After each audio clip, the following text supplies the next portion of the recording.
Want to project movies inside your 3D scenes? I'll show you how to simulate a projector in 3ds Max and Corona renderer. First with an image, then with an actual video image sequences.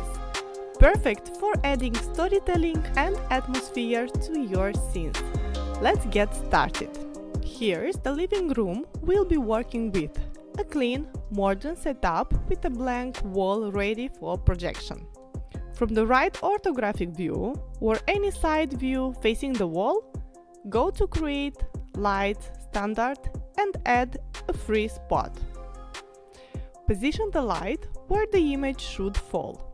Roughly align it to hit the desired part of the wall. Since we are rendering with Corona, select the free spot and change shadows to Corona shadows. Wait a moment. Corona's interactive render might take a few seconds to update the lighting. By default, the spot is circular. For a realistic projector, switch it to rectangular under the light shape settings. Use bitmap fit to automatically adjust the aspect ratio.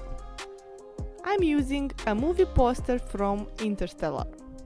To project a static image, go in the light settings. Under Advanced Effects, enable Projector Map. Click Map, then load a bitmap image.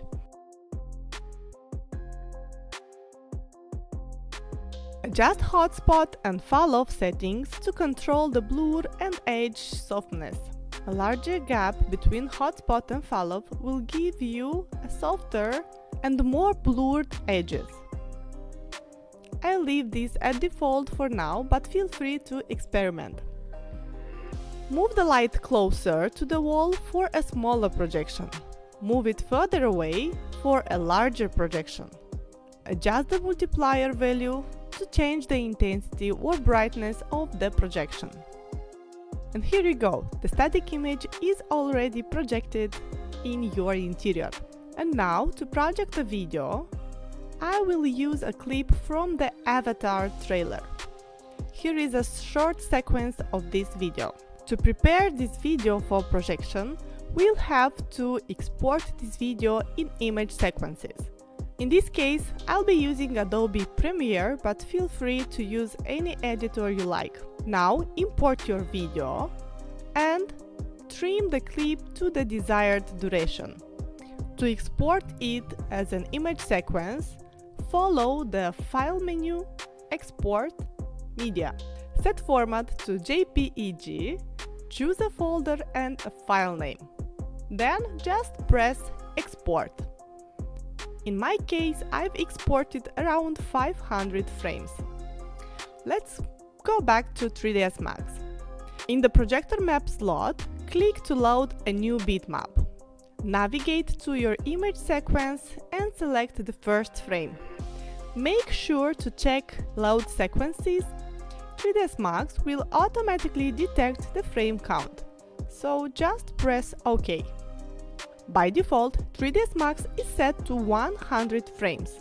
To fit the video length, go to Time Configuration and set the timeline length to match your image sequence, 500 in my case. Now you can see this count on the timeline on the bottom of your 3ds Max interface.